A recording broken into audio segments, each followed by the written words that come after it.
चैतन्य ज्ञान सागर में आप सब लोग का स्वागत है। आज जो है हम लोग एक तो हम लोग देख रहे हैं इसमें जो है सबसे पहले अगर हम लोग क्वेश्चन की बात करते हैं, भारत के वायसराय के रूप में किसके कार्यकाल में महान शहीद भगत सिंह, सुखदेव और राजगुरु को फांसी दी गई थी। तो इसका याद रखिएगा, इसका जो आंसर हो जाएंगे है ना, तो याद रखिएगा इसका आंसर लॉर्ड इरविन होगा, है ना। इनका था अगर बात कीजिएगा तो 1900 जो है 26 से लेकर 31 तक, है ना, इनका कार्यकाल था। और इसी में देखिएगा तो कहने का मतलब है इनका जो फांसी दिया गया था 23 मार्च 1931 को, है ना, 23 मार्च 1931 को। तो उस समय जो वायसराय थे तो लॉर्ड इरविन थे, याद रखिएगा। अगला अगर हम लोग बात करते हैं, दूसरा जो था कोलंबस। कोलंबस ने किस बंदरगाह से अपनी यात्रा को शुरू किया था? तो याद रखिएगा कोलंबस ने अपनी यात्रा की जो शुरुआत किया था वह जो बंदरगाह था वह पालोस, है ना, याद रखिएगा पालोस बंदरगाह, है ना, यही से शुरुआत किए थे। और कहने का मतलब है ये 1492 ईस्वी, है ना, यानी 1492 में जो है ये शुरुआत किए थे कोलंबस। ठीक है, आगे अगर हम लोग बात करते हैं, पुनः सार्वजनिक सभा की स्थापना जो है किनके द्वारा और कब किया गया था? तो इसका आंसर याद रखिएगा, यानी महादेव गोविंद रनाडे के द्वारा 1870 में। तो इसका आंसर हो जाएगा आपको बी। अगला क्वेश्चन है, सुप्रसिद्ध फिल्म गांधी का निर्देशन अगर हम लोग देखें किसने किया था? तो इसका जो आंसर हो जाएंगे 4 का, याद रखिएगा सी, है ना, निर्देशन किया था। अगला जो क्वेश्चन है आपको, गांधी जी ने 1917 में चंपारण सत्याग्रह क्यों संचालित किया था? यानी गांधी जी ने किसके लिए जो था चंपारण सत्याग्रह थे? बहुत सिंपल है, नील बगानों की व्यवस्था के खिलाफ इन्होंने क्या काम किया था, इस सत्याग्रह को शुरू किए थे। तो इसका आंसर हो जाएगा बी। अगला जो क्वेश्चन है 6 नंबर देखिए, कहता है कि राष्ट्रीय आंदोलन में निम्न में से किसको नरम दल के तौर पर नहीं जाना जाता? याद रखिएगा ये सब जो थे गोपाल कृष्ण गोखले हो गए, है ना, उसके बाद दादा भाई नौरोजी हो गए, एमजी रनाडे हो गया, ये सब आपको क्या है कि सब जो है नरम दल के थे, लेकिन बाल गंगाधर तिलक जो है वह गरम दल के थे। आगे अगर हम लोग देखें, अगला जो क्वेश्चन है आपको पता है, गांधी जी के अनुसार भारत को स्वराज मिलने पर शिक्षा का श्रेय क्या होना चाहिए? तो याद रखिएगा इनके अनुसार जो है शिक्षा के श्रेय जो है चरित्र निर्माण होना चाहिए, उसके साथ साथ ज्ञानार्जन भी हो सकता है, लेकिन ये दोनों दिया था, इसका आंसर बी, कहीं कहीं सी भी देगा, है ना, ये दोनों हो सकता है। अगला जो अगर हम लोग देखें तो याद रखिएगा फरवरी 1938 में बिहार की चुनी हुई सरकार ने किस कारणवश इस्तीफा दे दिया था? तो बिहार की चुनी हुई सरकार 1938 में जो है इसलिए इस्तीफा दे दिया था, याद रखिएगा, इसलिए इस्तीफा दे दिया था कि राजनीतिक बंदियों को छुड़वाना था, यानी राजनीतिक बंदी बहुत सारे लोग थे, तो उनको कहने का मतलब कैदियों को छुड़ाने के लिए। अगला जो क्वेश्चन है 9 नंबर, मुगल काल में उत्तर पश्चिमी भारत का एक महत्वपूर्ण हस्तशिल्प उत्पादन और वितरण का केंद्र था, यानी कौन सा था? तो इसका आंसर हो जाएगा लाहौर। मुगल काल में सबसे अगर देखिएगा तो कहने का मतलब है अकबर के बाद जो है जहांगीर जो था वो उस क्षेत्र में ज़्यादा जोर दिया था, है ना। और हस्तशिल्प की अगर बात करते हैं तो उसके शासनकाल और उसके बाद वाले शासनकाल में कुछ ज़्यादा बेहतर था, तो लाहौर इसका आंसर हो जाएगा। अगर हम लोग बात करते हैं इसके बाद देखिएगा 10 नंबर क्वेश्चन, है ना, निम्न में से कौन सा पुरातात्विक स्थल सिंधु घाटी सभ्यता का नहीं है? तो राखी गढ़ी तो है, सुरकोटदा भी है, कालीबंगा भी है, आहड़ की बात करेंगे तो ये नहीं होगा, इसका आंसर हो जाएगा ए। अगला क्वेश्चन है आपका, देखिए कहता है शरत चंद्र जी के जीवन पर आधारित विष्णु प्रभाकर जी ने किस कृति की रचना किया था? तो 11 के याद रखिए, 11 के जो आंसर हो जाएंगे इसका, यानी कहने का मतलब आवारा मसीहा, है ना, आवारा मसीहा इन्होंने एक कृति किए थे। अगला जो क्वेश्चन है, निम्न में से कौन सी जोड़ी सही है? इसमें देखना है कि कौन सा जो जोड़ी है वह बिल्कुल ही सही है। तो 12 का अगर हम लोग बात करेंगे तो 12 का प्रथम सत्याग्रही विनोबा भाई ये थे, ये गलत हो गया। दूसरा इसमें दे रहा है CR देश बंधु के नाम से जाना जाता है, यही सही हो जाएगा, यानी बी ही मेरा सही हो गया। अगला क्वेश्चन आपको कहता है 13 नंबर क्वेश्चन आपको कहता है कि एक अस्थायी चुंबक किसी निश्चित बिंदु पर चुंबकीय क्षेत्र B उत्पन्न करता है, यदि 2 बराबर भागों में बांट दिया जाए तो बिंदु पर उत्पन्न चुंबकीय क्षेत्र क्या होगा? सिंपल है, अगर कहने का मतलब पूरा पर B है, इसको 2 बराबर भागों में बांटे तो B/2 हो जाएगा, इसका आंसर हो जाएंगे B। अगला क्वेश्चन देखिए, अगला क्वेश्चन क्या कहता है 14 नंबर देखिए क्वेश्चन, 14 नंबर आपको क्वेश्चन कहा कि मेंडल के प्रयोग F1 पीढ़ी में अगर हम लोग देखें पौधों को परागित करने पर F2 पीढ़ी के लंबे और बौने पौधे की अनुपात क्या होता है। तो बहुत सिंपल है, तो लंबे और बौने पौधे के अनुपात देखिएगा इसमें, तो कहने का मतलब है ऐसा होता है F2 पीढ़ी में अगर हम लोग देखेंगे तो ये होता है 1:2:1। इसका मतलब 2 प्रभावी लंबे गुल वाले, एक शुद्ध बौना होता है, तो 2:1:3 अनुपात कितना हो जाएगा, 1 इसका आंसर हो जाएगा, यानी 3:1 जो है इसका आंसर हो जाएगा बी। अगला जो क्वेश्चन है याद रखिएगा 15 नंबर क्या है। 15 नंबर कौड़ कोशिका की भित्ति पर जमा हुआ पदार्थ होता है, सुबेरीन होता है, याद रखिएगा। सेलुलोज कोशिका भित्ति होता है और कौड़ कोशिका के भित्ति पर जो जमा पदार्थ होता है उसको सुबेरीन कहते हैं। अगला जो है प्रशीतक में जल को ठंडा रखने के लिए उपयोग में ली जाने वाली गैस कौन सी होता है। प्रशीतक में जो हम लोग ठंडा करने के लिए रेफ्रिजरेटर के लिए जो भी, तो उसमें कहने का मतलब है अमोनिया गैस, हम लोग गैसीय अमोनिया होता है। अगला है गलत कथन का चयन करना है, इसमें कौन सी चीज़ जो है वह गलत है, उसका क्या काम करना है, चयन करना है। सूक्ष्म तरंगों की 0. इतना मीटर से नहीं, 1 मीटर से 0.1 मिलीमीटर, तो इसका मतलब है पहले के ही गलत हो गया, इसका आंसर यही सही होगा। अगला देखिए, अगला अगर हम लोग क्वेश्चन की बात करेंगे, अगला क्वेश्चन आपको है 18 नंबर, किस जीवाणु की क्रिया से दूध दही में जम जाता है। सिंपल है, दूध दही में जमने के लिए हम लोग लैक्टिक एसिड बैक्टीरिया का हम लोग प्रयोग करते हैं। अगला क्वेश्चन है सही क्रम को चुनना है, हम लोग को सही क्रम में चुनना है। पहले क्या होगा, यानी पहले हो जाएंगे कोशिका, है ना, कोशिका, उत्तक, अंग और अंग प्रणाली, इसका मतलब ये सही है। अगला अगर हम लोग को बात करते हैं, अगला अगर बात कीजिएगा इंद्रधनुष बनने के कारण क्या हो सकते हैं। तो इंद्रधनुष जब बनता है तो उसमें प्रकाश का परावर्तन और अपवर्तन दोनों होता है ना, यानी जब जलवाष्प की बूंदा आकाश में पड़ता है तो पड़ने के बाद क्या है, उस पर जब सूर्य की प्रकाश पड़ती है तो प्रकाश की अपवर्तन और परावर्तन दोनों की घटना होती है, जिससे जो है ना, यानी कहने का मतलब है इंद्रधनुष बन जाते हैं। अगला देखिए, कहता है पेयजल में फ्लोराइड की मात्रा अधिक होने के कारण किससे संबंधित रोग होता है। तो हड्डी और दांत, ये दोनों का रोग होता है, यानी हड्डी का टेढ़ा मेढ़ा या दांत झड़ने लगता है। फ्लोराइड की मात्रा अगर पानी में अधिक है तो इसमें हड्डी सिर्फ दिया है, तो इसका आंसर हो जाएगा ए, हड्डी। 22 नंबर क्वेश्चन कहता है कि एक परमाणु के नाभिक में सम्मिलित होते हैं, तो नाभिक में कौन होता है, न्यूट्रॉन और प्रोटॉन, ये तो इलेक्ट्रॉन बाहर होते हैं, इसका आंसर हो जाएगा आपको सी। अगला है ASLV का पूरा नाम क्या होता है, ये फुल फॉर्म क्या होता है। तो याद रखिएगा, ऑगमेंटेड सैटेलाइट लॉन्च व्हीकल, इसका आंसर जो हो जाएगा ए हो जाएगा, ऑगमेंटेड सैटेलाइट लॉन्च व्हीकल, इसका हो जाएगा ए। अगला क्वेश्चन है यूरेनियम का कौन सा आइसोटॉप न्यूक्लियर रिएक्टर में होने वाली श्रृंखला क्रिया को जारी रखने की क्षमता रखनी है। ये तो सिंपल है, हम लोग जानते हैं यूरेनियम 235, यानी यूरेनियम 235 इसमें भाग लेता है। पता है कि दो दर्पणों को 60 डिग्री, है ना, 60 डिग्री कोण के आनत तल पर दो समतल दर्पणों के बीच में, यानी प्रतिबिंबों की संख्या कितनी होगी, याद रखिएगा। तो इसका जो आंसर हो जाएंगे, दो समतल दर्पण को अगर हम लोग रखते हैं तो इसका आंसर याद रखिएगा, यानी प्रतिबिंबों की जो कुल संख्या हो जाएंगे 5 हो जाएगा।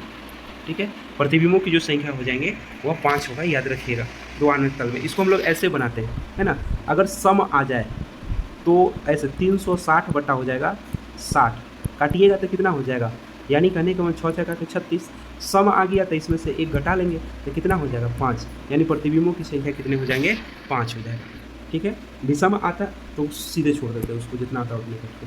अगला क्वेश्चन जो है 26 नंबर देखिए, क्वेश्चन कहता है निम्नलिखित में से कौन सुमेलित जो है युग्म नहीं है, इसमें कौन सुमेलित नहीं है, यानी साल्मोनेला ये बैक्टीरिया से पुष्ट नहीं होता है, इसका मतलब है ये पैलक्ता जो है सुमेलित नहीं है, इसका आंसर हो जाएगा पैलक्ते हो जाएगा।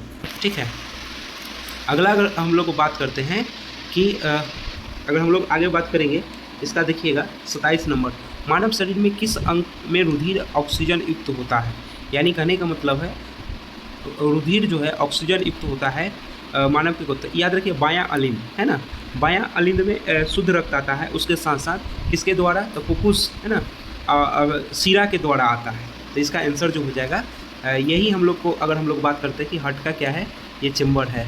ठीक है, 4 चेम्बर की अगर हम लोग बात करते हैं, है ना, 2 कपाट 3 कपाट हुआ, ये अलिंद हो गया, एक दायां हो गया, एक क्या हुआ बायां, इसमें आता है शुद्ध, तो ये वाला जो भाग है इसको हम लोग कहते हैं बायां अलिंद कहेंगे। ठीक है, तो ये हो गया आपको आंसर बयालीन। आगे अगर हम लोग देखते हैं 28 नंबर, धूप धूप की निम्नलिखित में से कौन सी किरणें जो है सौर कुकर को गर्म करने में सहायक होती है।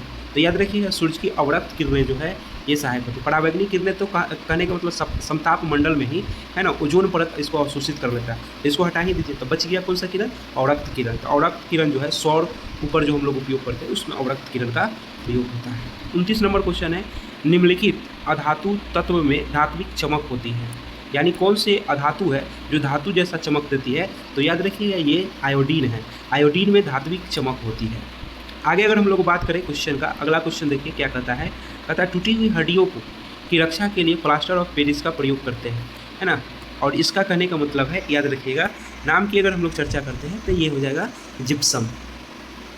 आगे अगर देखिएगा निम्नलिखित विकल्पों में से किसी एक विकल्प में सामग्रियों को उनके कणों के बीच के आकर्षण बल बढ़ते क्रम में व्यवस्थित किया गया सही विकल्प जो है वो हमको चुनना है। बहुत सिंपल है, बढ़ते क्रम में यानी सबसे कम। तो सबसे कम किस में होता है, गैस में।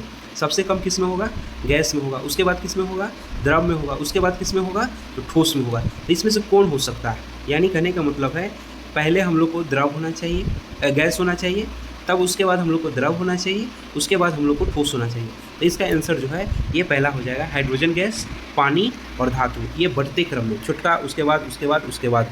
याद रखिए इसका आंसर ए हो जाएगी। आगे अगर हम लोग बात करते हैं 32 नंबर क्वेश्चन, पता है कि वर्ष 1945 में, है ना, वर्ष 1945 में नागासाकी जापान में गिराए गए बमों में कौन सा विस्फोट प्रयुक्त किया गया था, है ना। तो हम लोग जानते हैं दो जगह, एक नागासाकी और दूसरा हिरोशिमा, है ना। एक नागासाकी ठीक है, याद रखिएगा नागासाकी, और दूसरा क्या है, हिरोशिमा, ये दो जगह। तो हिरोशिमा में जो गिराया गया था वह यूरेनियम, है ना। हिरोशिमा में यूरेनियम और नागासाकी में किसको गिराया था, प्लूटोनियम, याद रखिएगा दोनों। अब आगे अगर हम लोग बात करते हैं 33 नंबर क्वेश्चन, कार्बन मोनोऑक्साइड से प्रदूषित वायु में सांस लेना खतरनाक हो जाता है, क्यों हो जाता है। क्योंकि जब CO2 हम लोग जानते हैं हीमोग्लोबिन के साथ संयोग कर लेंगे, कार्बोक्सी हीमोग्लोबिन बना लेगा, है ना। वैसे में सांस लेने में क्या हो सकता है, वह दिक्कत हो जाएगा। तो यही खतरनाक होता है, CO हीमोग्लोबिन के साथ क्या होगा, यानी कहने का मतलब है अभिक्रिया कर लेगा। 34 नंबर क्वेश्चन देखिए, 34 नंबर क्वेश्चन कहता है जब कोई प्रकाश किरण सघन माध्यम से विरल माध्यम में प्रवेश करती है तो सघन से विरल में जाएगा। देखिए अगर हम लोग बात करते हैं माध्यम की, है ना, तो ये अंतरापृष्ठ हो गया।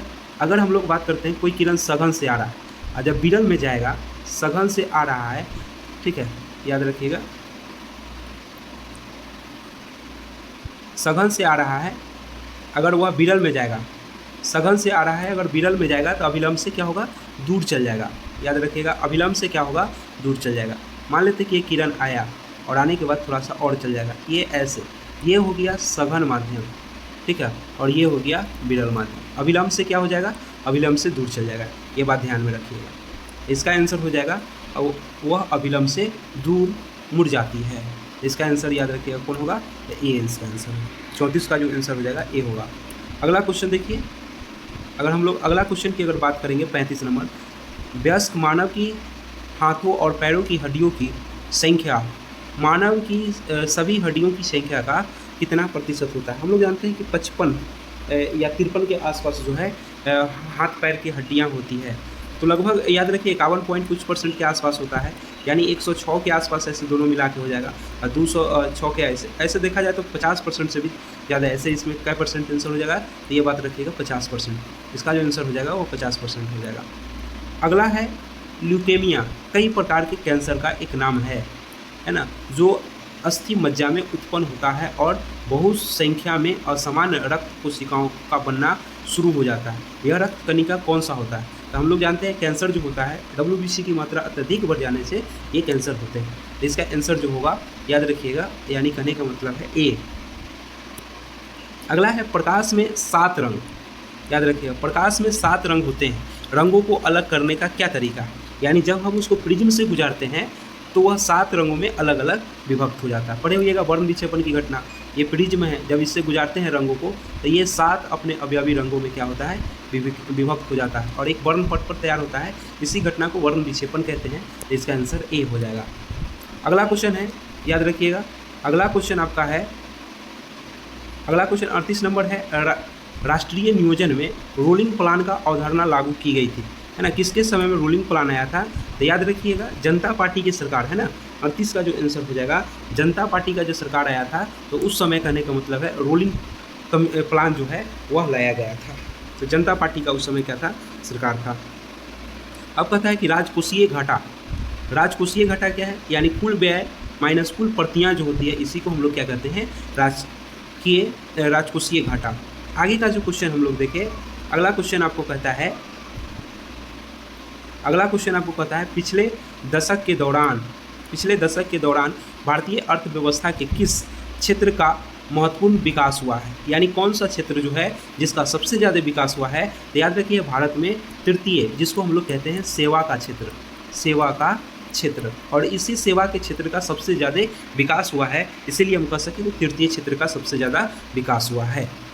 भारत में न्यूनतम समर्थक मूल्य का निर्धारण कौन करता है? यानी किसके द्वारा भारत में है न्यूनतम समर्थक मूल्य का निर्धारण किया जाता है? तो याद रखिएगा कृषि लागत मूल्य आयोग, इसी के द्वारा जो है कृषि लागत और मूल्य आयोग, इसी के द्वारा जो है याद रखिएगा न्यूनतम समर्थक मूल्य ज्ञात किया जाता है। और इसी रेट पर देखिए एमएसपी जिसको हम लोग कहते हैं, इसी रेट पर जो है सरकार क्या काम करती है? फिक्स निर्धारित कर देती है, धान और गेहूं का जो है वह खरीद करती है या अन्य चीज़ों का जो न्यूनतम समर्थक मूल्य होता है उसी मूल्य पर।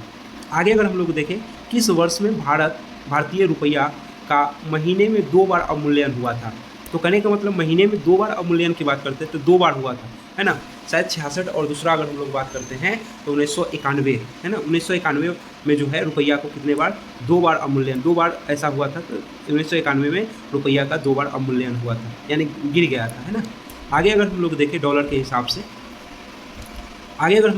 निम्न में से कौन सी संधि यूरोप में साम्यवाद को रोकता है? तो यूरोप में साम्यवाद को रोकने की जो कार्य करता है, याद रखिएगा नाटो ने सब यूरोप में साम्यवाद को रोकने की कार्य करता है। भारत की विदेश नीति आधारित है ना। तो याद रखिएगा भारत की जो विदेश नीति आधारित है, गुटनिरपेक्षता की नीति पर जो है वह आधारित है भारत की जो है, याद रखिएगा ये नीति। आगे अगर हम लोग बात करते हैं 45 नंबर क्वेश्चन की बात करेंगे, सबसे अधिक संख्या एवं भारी विविधता लिए हुए वनस्पति एवं जीवों का पाया जाना संभव है? तो याद रखिएगा उष्णकटिबंधीय वनों में, उष्णकटिबंधीय में सबसे ज़्यादा विविधता, भारी विविधता, उसकी संख्या भी बहुत ज़्यादा होती है, तो उष्णकटिबंधीय वन। आगे है निम्न कौन सा राज्य या केंद्र शासित प्रदेश के अंतर्गत योग एवं ध्यान महोत्सव 2025 का मेजबानी किया था? याद रखिएगा ये जो है 46 का जो आंसर हो जाएगा, याद रखिएगा लद्दाख, है ना। सी इसका आंसर सही होगा। अगला क्वेश्चन कहता है उत्तराखंड में यूसीसी विधेयक का रूप सुप्रीम कोर्ट के रिटायर्ड जज द्वारा किया गया। आपको वह बताना है कि रिटायर्ड जज जो है वह कौन था? इसका आंसर याद रखिएगा, इसका जो आंसर होगा रंजना प्रसाद देसाई, है ना। रंजना प्रसाद देसाई इसका जो है जज जो है, रिटायर्ड जज जो है एक प्रारूप तैयार किया था। आगे अगर हम लोग देखें सिमलीपाल, है ना, याद रखिएगा। अगला क्वेश्चन है सिमलीपाल राष्ट्रीय पार्क किस राज्य में स्थित है, जिसे हाल ही में आधिकारिक तौर पर भारत का 107वां पार्क घोषित किया था? तो याद रखिएगा ताल लग गया है ना। हालांकि इसको अगर हम लोग देखें तो इसका जो आंसर हो जाएगा, याद रखिएगा, यानी ओडिशा, है ना। अगला क्वेश्चन आपका कहता है निम्न में से कौन सी रचना भारत रत्न प्राप्तकर्ता लाल कृष्ण आडवाणी से संबंधित है? तो याद रखिएगा लाल कृष्ण आडवाणी से जो संबंधित जो रचनाएं हैं, तो उसमें अगर हम लोग देखें तो उनका जो रचना है ये है माई लाइफ माई कंट्री, है ना। माई लाइफ माई कंट्री, ये तो discovery of India Pandit Nehru ji का था, ये हम लोग देख लिए, ठीक है ना। आगे अगर हम लोग देखें, आगे देखिएगा तो मेजर ध्यानचंद खेल रत्न पुरस्कार 2024 में किसे दिया गया था? मानू भाकर, डी गुरकेश, है ना, यानी इनको दिया गया था दोनों आदमी को। तो इसका आंसर हो जाएगा ए।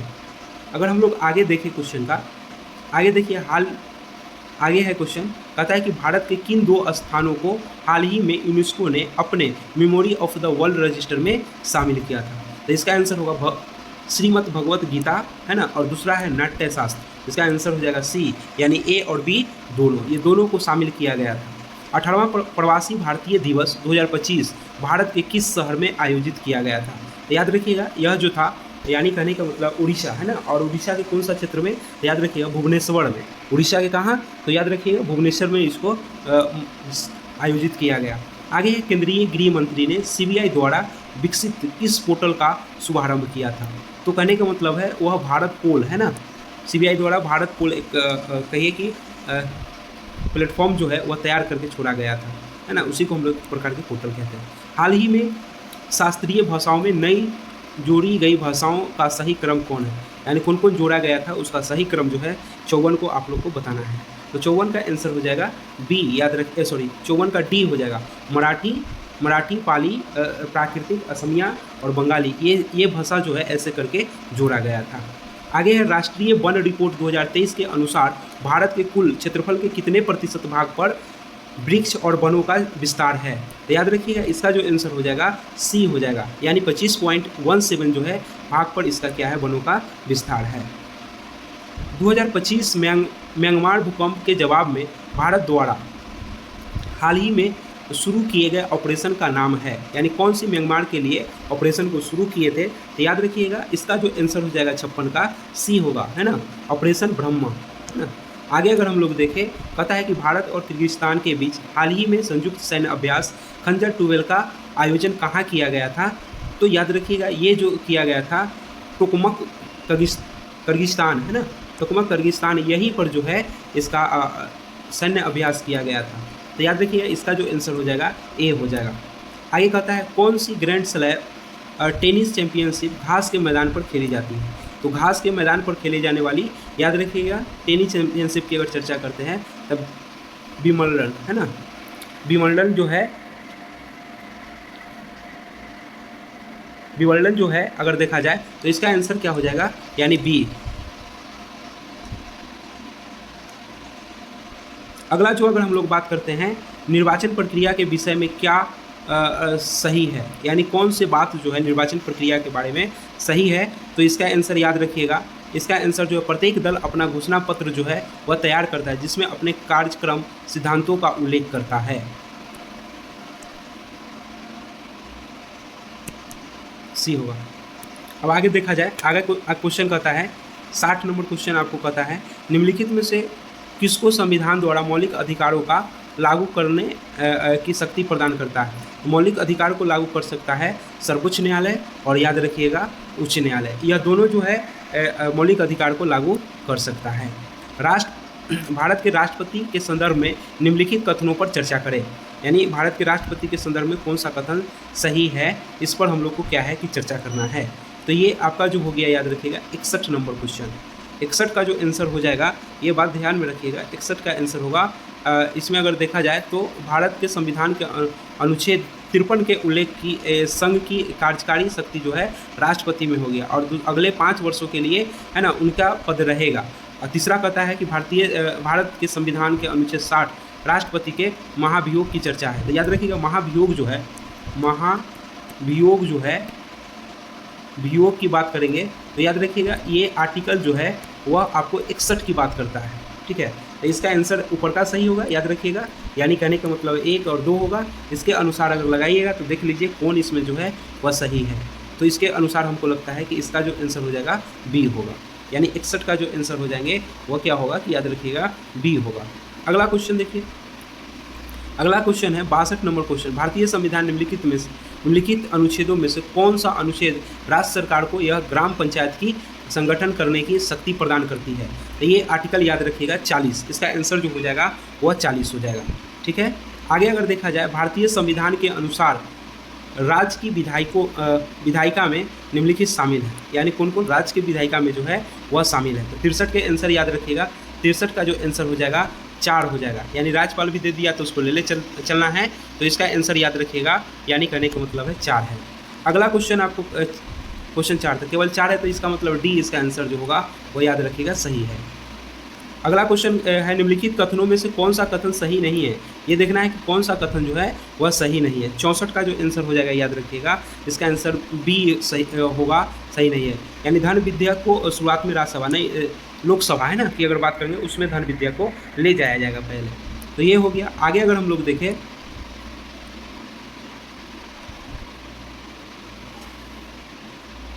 आगे आपका क्वेश्चन कहता है सिक्किम को भारत का एक राज्य बनाया गया था। कौन सी संविधान संशोधन के द्वारा सिक्किम को भारत का एक राज्य बनाया गया था। एक सहायक राज्य के अगर 36 नहीं दिया है तो इसका आंसर याद रखिएगा 35 होगा। ये सहायक राज्य के रूप में 35वें संविधान संशोधन के माध्यम से जुड़े थे और 36वें संविधान संशोधन के माध्यम से भारत के पूर्ण राज्य बन गए थे।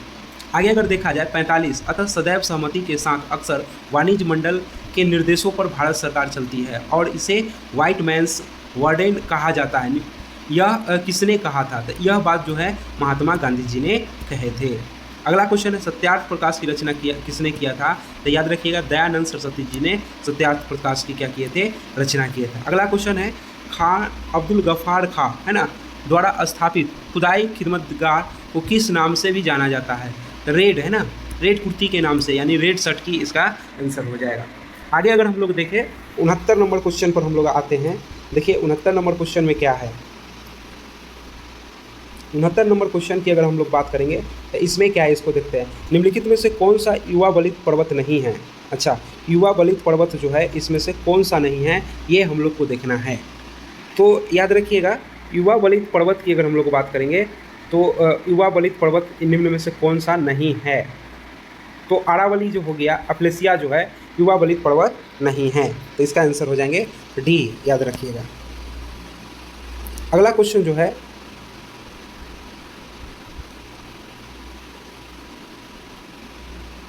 अगला क्वेश्चन की अगर हम लोग बात करते हैं, अरावली जो है पुराना ही है और एक हो जाएगा, इसमें आपको बता देते हैं। तो याद रखिएगा इसका आंसर जो हो जाएगा वह डी है ना, डी इसका आंसर दोनों होगा। ये अरावली अल्पेशियन जो है अगर देखा जाए तो ये दो हो गया, तो इसका आंसर हो जाएंगे डी, एंडीज नहीं होगा। आगे अगर हम लोग देखें 70, निम्नलिखित में से जनजाति और राज्य कौन कौन सी जोड़ी जो है सही नहीं है, इसको मिलाना है। ठीक है, तो कहने का मतलब याद रखिएगा कौन कौन से सही नहीं है इसको हम लोग देखेंगे कि एक दूसरे से मैच नहीं कौन कौन करता है। तो 70 का जो आंसर हो जाएगा याद रखिएगा, यानी ये टोडा जो है अगर हम भील देखें तो गुजरात ये सही है, गद्दी अगर देखें तो हिमाचल प्रदेश सही है, कोटा की बात करते हैं तमिलनाडु सही है, और टोडा की बात करते हैं तो ये टोडा जो है वह केरल में नहीं बल्कि ये भी तमिलनाडु है, तमिलनाडु है, याद रखिएगा ये भी क्या है कि तमिलनाडु है, ये भी हो गया आपको तमिलनाडु, केरल नहीं हुआ, ये गलत हो गया। इसका आंसर क्या होगा? डी हो जाएगा। अगला क्वेश्चन जो है 71 नंबर कहता है, ये देखिए निम्नलिखित में से कौन सी नदियाँ बंगाल की खाड़ी में जाकर गिरती है? तो इसमें अगर हम लोग देखें कौन कौन सी नदी जो है बंगाल की खाड़ी में जाकर गिरती है, तो याद रखिएगा इसका जो आंसर हो जाएगा गंगा, ब्रह्मपुत्र तथा गोदावरी, महानदी कृष्णा और कावेरी।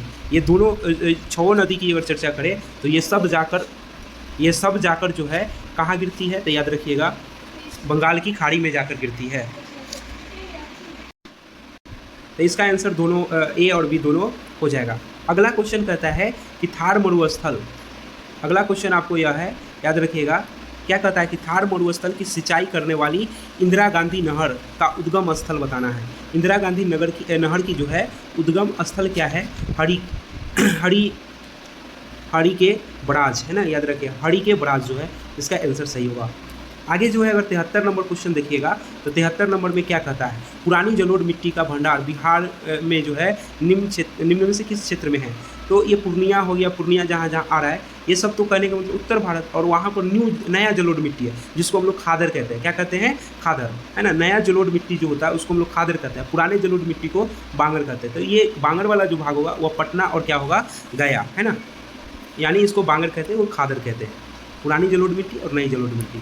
74 नंबर क्वेश्चन है, निम्न में से कौन सा एक 20वीं शताब्दी के 7वें दशक के अंतिम दौर की हरित क्रांति की प्राकृतिक सबसे उचित वर्णन करता है? तो याद रखिएगा इसमें अगर देखा जाए इसका जो आंसर होगा, याद रखिएगा हरी सब्जियों से अत्यधिक खेती नहीं, ये गलत हो गया। गहन कृषि जिला कार्यक्रम नहीं, उच्च किस्म के विधान, ये सी वाला इसका जो आंसर होगा ये हरित क्रांति में आया था, जिसमें गेहूं पर सबसे ज़्यादा जो है असर यूपी है ना और हरियाणा ये सब जो क्षेत्र जो था वहाँ पर ज़्यादातर, इसका पंजाब ये सब क्षेत्र में देखने को मिला था। अगला क्वेश्चन है चंबल नदी पर राणा प्रताप सागर जल विद्युत परियोजना किस राज्य में स्थित है? तो याद रखिएगा यह राजस्थान में है ना, ये राजस्थान में परियोजना जो है स्थित है। स्वर्णिम चतुर्भुज क्या है? तो स्वर्णिम चतुर्भुज 4 महानगरों को जुड़ने वाली है ना, ये है, तो इसका आंसर जो हो जाएंगे ए हो जाएगा। अगला जो क्वेश्चन है अतः मगध और अंग का मैदान किस हिस्से में आता है? तो याद रखिएगा मगध की अगर हम लोग बात करते हैं तो हम लोग को बिहार है ना, ये वाला इधर वाला जितने भी क्षेत्र है वह सब आता है। और ये कहने का मतलब है ये क्षेत्र जो है आपको मध्य गंगा के मैदानी क्षेत्र में पड़ता है। किसमें पड़ता है? तो मध्य गंगा के मैदानी क्षेत्र जो है इसमें पड़ता है। तो इसका आंसर हो जाएंगे आपको बी। अगला 78 नंबर है, सर्वाधिक उत्तरी दक्षिण अंतरिक्षीय है ना लंबाई वाली देश कौन सा है? तो ये उत्तर दक्षिण लंबाई वाले देश की अगर बात करेंगे तो कहने का मतलब है इसका जो आंसर हो जाएगा, याद रखिएगा, इसका आंसर जो हो जाएगा चिली है ना। चिली लंबा है, अमेरिका के बगल में उसमें देखिएगा तो उत्तरी और दक्षिणी के अगर देखेंगे अमेरिका तो इसको नक्शा पर देखिएगा तो ऐसे करके सीधे क्या है, लंबा है ना। तो अक्षांशीय दृष्टि से अगर देखा जाए तो ये कहने का मतलब है क्या है कि सीधे लंबा है ना। इसकी सीमा लंबाई ज़्यादा है, चौड़ाई कम है, तो इसका नाम हो गया, याद रखिए, देश का चिली हो गया। चिली में कहने का मतलब है एक कहानी है, बहुत दिन के बाद जो है यहाँ पर क्या है, वर्षा होती है। ठीक है, एक लड़का जो है पानी लेकर जा रहा था और उसको शरीर पर वर्षा की बूंदा पड़ा, वो डर के मारे भागा और कहा कि भाई क्या हो गया, क्योंकि वो जब से जन्म लिया था उस समय से कभी वर्षा देखा ही नहीं था। तो इसका आंसर चिली हो गया। अगला है सारगैसो सागर एक हिस्सा है किसका? तो याद रखिएगा सारगैसो सागर जो है उत्तरी अटलांटिक महासागर का क्या है, एक हिस्सा है। अगला जो क्वेश्चन की अगर हम बात करते हैं इसको सुमेलित करना है। पहला अत्यधिक गर्म है ना, ऐसे करके हम लोग को क्या है, सुमेलित करना है। तो अत्यधिक गर्म एगो चिली दे दिया है। अगर हम लोग बात करते हैं इसका 80 का अत्यधिक ठंडा, ऐसे मिला लीजिए। अत्यधिक ठंडा की अगर हम लोग बात करेंगे तो चेरापूंजी हो जाएगा, सॉरी, इसमें अगर हम लोग बात कर लेते हैं तो अत्यधिक ठंडा की अगर बात कर लेंगे तो ये क्षेत्र हो जाएगा अंटार्कटिका, और उस अत्यधिक वर्षा तो चेरापूंजी हो गया। सूखा की अगर हम लोग बात करेंगे तो कहने का मतलब है ऐसे करके अगर देखा जाए तो इसका आंसर जो हो जाएंगे वह आपको जो है सहारा हो जाएगा। तो इसका मतलब है कि इसका आंसर होगा, यहीं से मिला लीजिए, बी का क्या होगा, बी का हो जाएगा 3, तो बी का हो गया 3, सी का हो गया 2, तो सी का हो गया 2, ठीक है, सी का हो गया 2, ठीक है। डी का अगर हम लोग बात करते हैं तो अगर डी का अगर हम लोग बात करेंगे, बी का हो गया आपको 3, ठीक है। ठंडा की अगर बात करेंगे तो 3 सही है, और ये तो 2, सी, बी और सी दोनों में हम लोग को देख लेना है। और दूसरा अत्यधिक वर्षा तो चेरापूंजी, तो सी का कितना हो गया, 2 हो गया। इसका मतलब है कि इसका आंसर जो होगा बी सही होगा। बी सही होगा। अत्यधिक सूखा स्थान की अगर हम लोग बात करेंगे तो याद रखिए गर्म हो गया ये सहारा, और सूखा आपको बताया कि चिली में जो है अभी ना चर्चा किए थे, चिली में वर्षा होवे नहीं किया था, वहाँ पर बहुत दिन के बाद जो है वह चिली में वर्षा हुआ था। तो ऐसे करके अगर हम लोग देखें तो कहने का मतलब सूखा स्थान चिली ही होगा। इसका आंसर हो जाएगा बी सही, ठीक है। अगला क्वेश्चन है 81 नंबर, देखिए 81 में आपको क्या कहता है कि जातिवाचक संज्ञा का समूह है, यानी कौन सी जातिवाचक संज्ञा का जो है वह समूह है, इसको अगर हम लोग देखें। जैसे कहने का मतलब बूढ़ा हो गया, नदी हो गया, गोदावरी हो गया। तो बूढ़ा तो ठीक है, नदी की बात करते हैं, गोदावरी जातिवाचक नहीं हो गया है ना, व्यक्तिवाचक हो गया। गोदावरी किसी खास नदी का नाम हो गया, ठीक है, तो ये नहीं होगा। लड़का किसी खास का नाम नहीं, ठीक है, जातिवाचक। नगर किसी खास का नहीं, कार किसी खास का नहीं। इसका आंसर बी सही होगा। ये तीनों जातिवाचक है। आगे अगर देखा जाए उपसर्ग के बारे में कौन सा कथन जो है वह सत्य नहीं है। उपसर्ग शब्द प्रारंभ में जुड़ता है, ये सत्य है। शब्द के अंत में जुड़ते हैं नहीं। प्रत्यय जो है और उपसर्ग और प्रत्यय की अगर हम लोग, उपसर्ग और प्रत्यय है ना, यानी कहने का मतलब ये दोनों की अगर हम लोग बात करेंगे तो याद रखिएगा, तो इसमें अगर हम लोग देखें तो अंत में नहीं जुड़ता। इसका मतलब ये, इसका आंसर सही होगा, यानी 82 का जो है बी सही हो जाएंगे। आगे अगर हम लोग बात करते हैं अगला क्वेश्चन की अगर बात कीजिएगा, 82 के बाद जो है, अगर 83 के बाद निम्नलिखित में से कौन सा शब्द स्त्रीलिंग नहीं है, इसमें देखना है कि कौन सा शब्द जो है स्त्रीलिंग नहीं है। तो दिन जो है, दिन स्त्रीलिंग नहीं है, पुल्लिंग है, और सारे जो है आपको सांझ, सुबह, दोपहर है ना, ये सब हो गया। उसके बाद अगर हम लोग बात करते हैं 84 नंबर, चयन शब्द में संधि, चयन शब्द में संधि के सही नाम का चयन करें, यानी कौन सा इसमें संधि होगा। तो याद रखिए चयन जो नयन की अगर बात करेंगे तो इसका जो होगा वह कौन सी संधि की है, इस पर अगर हम लोग देखें तो देखिए इसका हम लोग बना, इसमें हो जाएगा आपको 6 जोड़ अन्न हो जाएंगे, है ना, 6 जोड़ अन्न होगा जिससे बनता है, ठीक है, चयन। तो कहने का मतलब ये अयादी संधि हो गया। कौन सा संधि हो गया, याद रखिएगा ये अयादी संधि हो गया। इसका आंसर हो जाएगा डी। अगला है अशुद्ध वर्तनी वाले शब्दों का चयन करें। तो इसमें अगर देखें तो मानवीकरण सही है, मूर्धन्य सही है, उपलक्ष्य सही है, अमावस्या नहीं, ये गलती हो गया, यहाँ पर ये स होगा, ठीक है ना, अमावस्या में यह स हो, यानी कहने का मतलब इसका आंसर ए सही होगा। उसके बाद कहता है सिगरेट, है ना, cigarette smoking is injurious to health होगा, यानी कहने का मतलब यहाँ जो प्रीपोजिशन लग जाएगा, फॉर हेल्थ नहीं, टू हेल्थ हो जाएगा, एंड डायरेक्ट कनेक्ट यानी टू का यहाँ हम लोग प्रयोग करेंगे।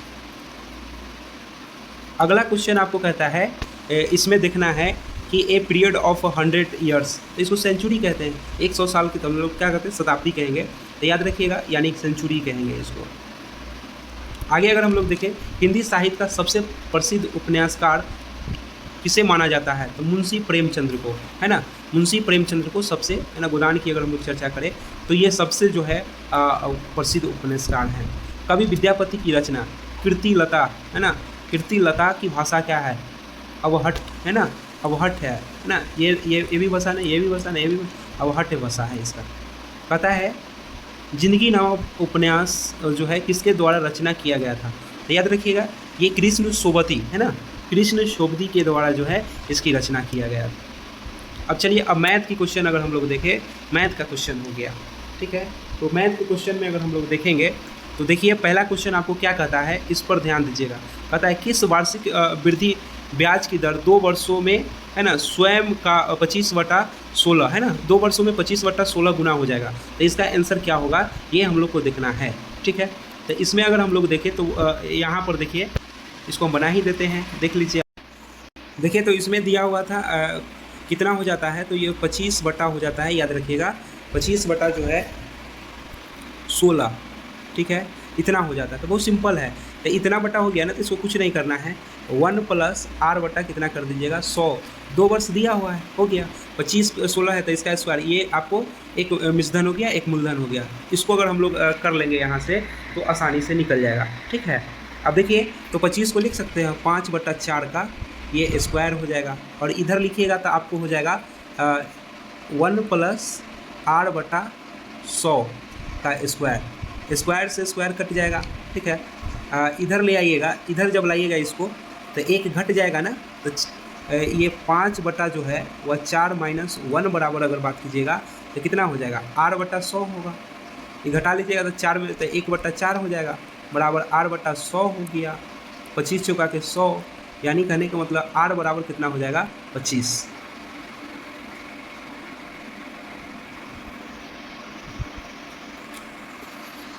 r बराबर कितना हो गया 25, है ना।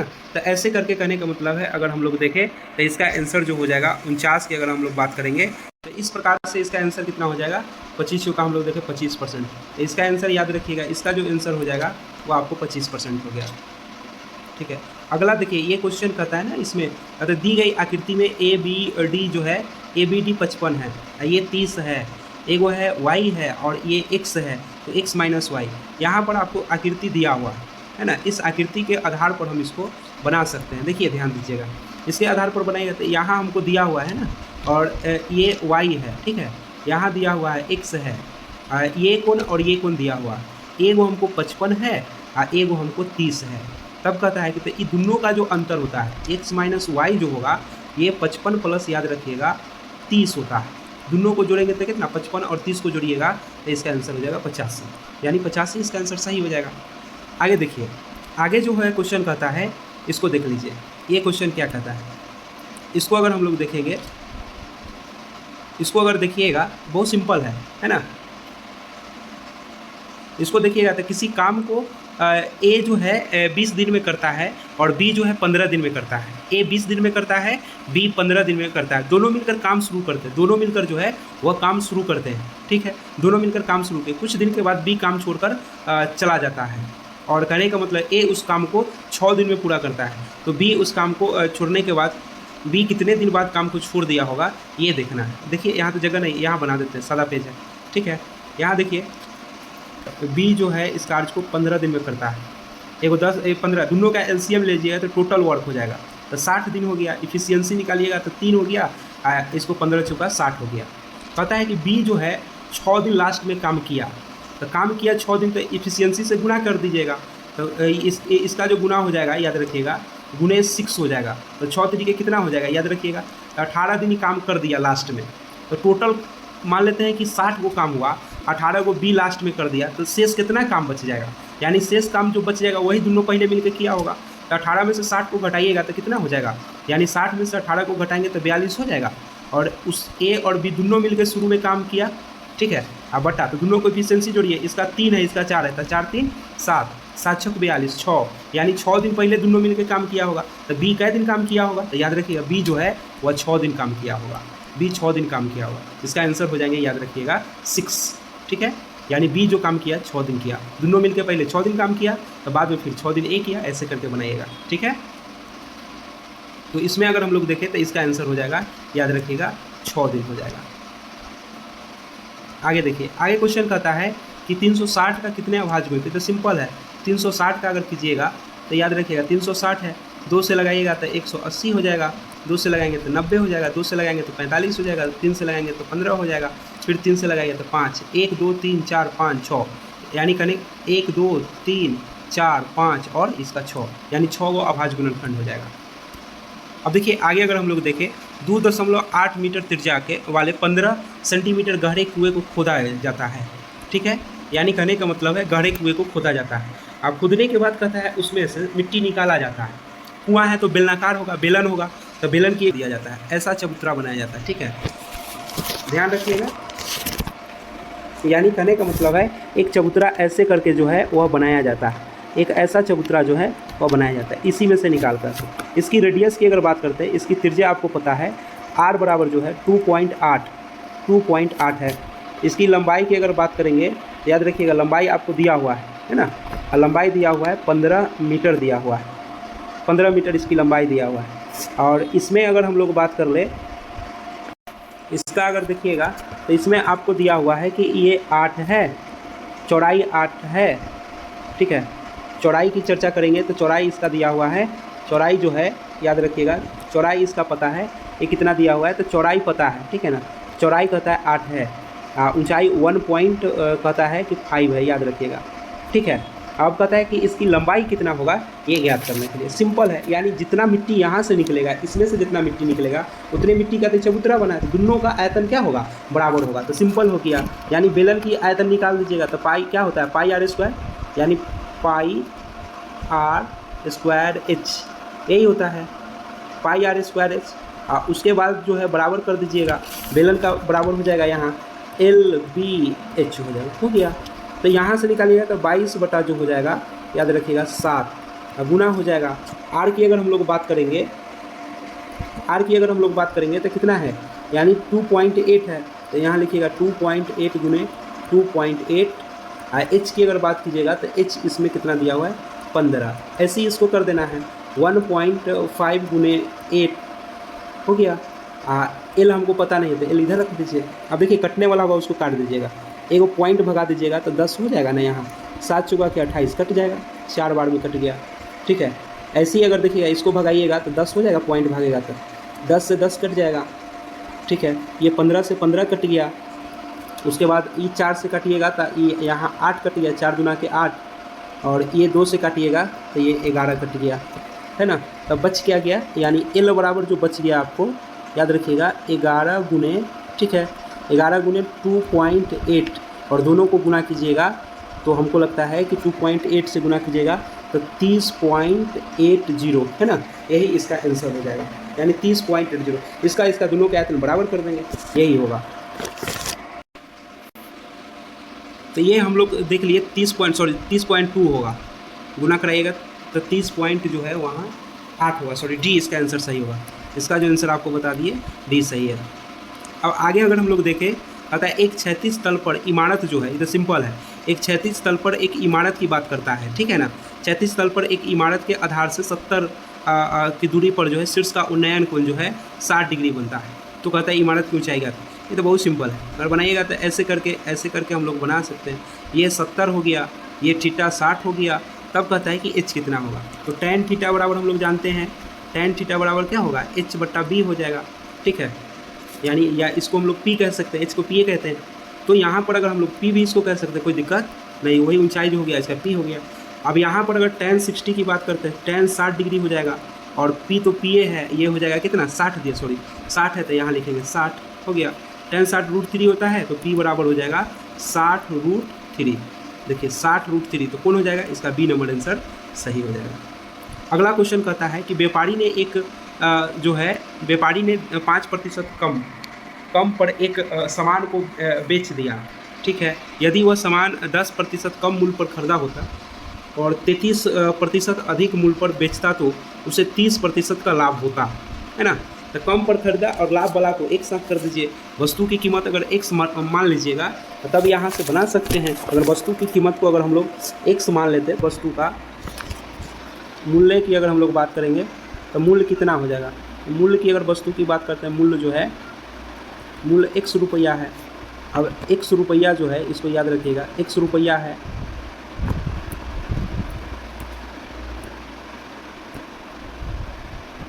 x रुपया है, ठीक है, x रुपया है। अब हम लोग को क्या काम करना है, इधर देखिएगा प्रश्न से क्या कहता है कि 10% कम, तो 90 हो जाएगा 100, किसका, तो x का।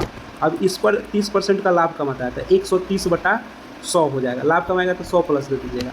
इधर अगर देखिएगा तो याद रखिएगा 5% का हानि हुआ, लेकिन 33 रुपया ज़्यादा, दोनों आपस में क्या हो जाएगा, बराबर हो जाएगा, ठीक है। ताकि वही रुपया इधर होगा, वही रुपया इधर भी होगा, 1 के बराबर होगा। तो कहने का मतलब 5% का हानि 95 कितना होगा 100 और x और प्लस 33 रुपया, इसको ज़्यादा मिला। यहाँ से सॉल्व कर दीजिए। अगर हम लोग सॉल्व करते हैं तो भाग दीजिएगा तो 0.9x और गुना हो जाएगा, इसको भाग दीजिएगा 100 से तो 1.3 हो जाएगा। बराबर अगर लिखिएगा यहाँ दीजिएगा तो 0.95 और प्लस हो जाएगा 33, प्लस 33 है। अब यहाँ से अगर हम लोग देखें तो दोनों को अगर हल कीजिएगा इम्प्लाइज डैट, तो 13×17 से, यानी 13×17 से 2 अंक के बाद दशमलव हो जाएगा, x हो गया। इसको इधर लाइएगा तो यहाँ भी x है तो माइनस 0.95x हो जाएगा, इधर हो जाएगा आपको 33, यानी दोनों में x है तो घटा लीजिएगा। इसको अगर हम लोग देखें तो 17 है, इधर 1 है तो इसको घटा लीजिए। घटाने के बाद कितना आता है, इसको हम लोग देख लेंगे कि कितना आया घटाने के बाद। तो अगर घटाने के बाद देखिए सीधा पहले घटा लीजिए, ये 95 को ही घटा लीजिए। दोनों 2 अंक के बाद दशमलव है, 117 में से 95 अगर घटा लीजिएगा तो कितना बचेगा ये देखना है। तो 17 5 22, यानी कहने का मतलब है 0 पॉइंट जो है अगर हम लोग देखेंगे तो 22x बचेगा, इधर 33 बच गया, ठीक है।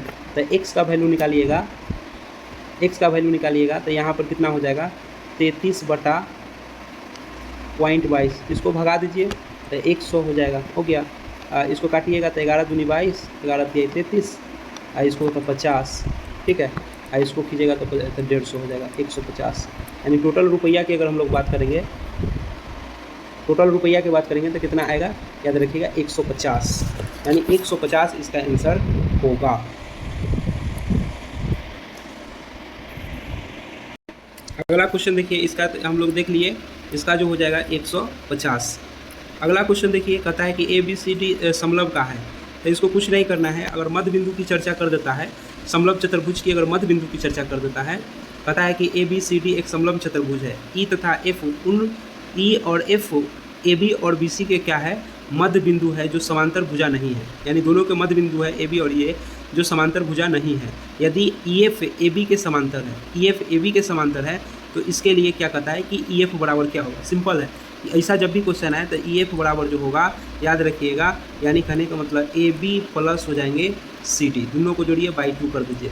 तो AB के जगह पर कितना है 28 प्लस 18 कर दीजिए, बाई 2 करेंगे। दोनों को जोड़िएगा तो कितना हो जाएगा 8 8 16 के हो जाएगा 6, 2 1 3 1 4 46 बाई 2 काटिएगा तो कितना हो जाएगा 23। इसका आंसर 23 बी सही है। अगला जो क्वेश्चन है, अध्यापक के वजन को शामिल करने पर 22 छात्रों का एक समूह का औसत वजन 1 kg बढ़ जाता है। यदि 22 छात्रों के समूह में प्रारंभिक वजन अगर कहने का मतलब 31 kg हो तो अध्यापक का वजन कितना होगा। यानी कहने का मतलब है बहुत सिंपल है, हम लोग क्या काम करेंगे, यानी अध्यापक का टीचर का वजन, ठीक है ना। तो 31 kg आरंभ में जो है एक अध्यापक का वजन को शामिल करने पर 22 छात्रों के औसत वजन 1 बढ़ जाता है।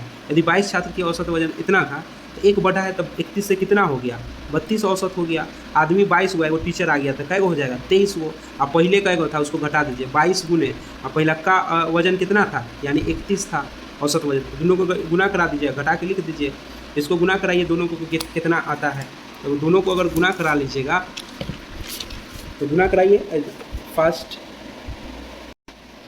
तो यहाँ अगर हम लोग देखें, यहाँ देखिएगा तो कितना हो गया, तो करने का मतलब इसको गुना कराएंगे तो गुना करके जो आपको आएगा 736 और इसको गुना कराइएगा तो 682 और दोनों को घटाएंगे तो कितना होगा 54। टीचर का वजन कितना हो जाएगा, याद रखिएगा 54 हो जाएगा। टीचर का वजन कितना होगा 54 हो जाएगा। इसका आंसर जो हो जाएगा 54। ठीक है, तो इसमें देखिए कि 54 कहाँ है, तो 54 जहाँ होगा वही होगा, तो 54 डी नंबर इसका आंसर सही है। अगला 100 नंबर क्या कहता है, 100 नंबर में सिंपल है, कहता है बहुलक कितना है 14। एक तो यहाँ है यानी 11 एक 2 बार है, 12 2 बार है, इसका मतलब 14 कै बार होगा, 3 बार होगा।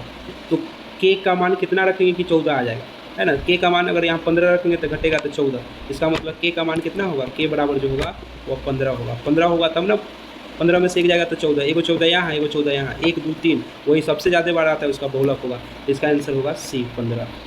तो इस प्रकार से पूरा हम बता दिए हैं। वीडियो अच्छा लगा होगा तो लाइक और सब्सक्राइब कीजिएगा, शेयर भी कीजिएगा। बहुत बहुत धन्यवाद।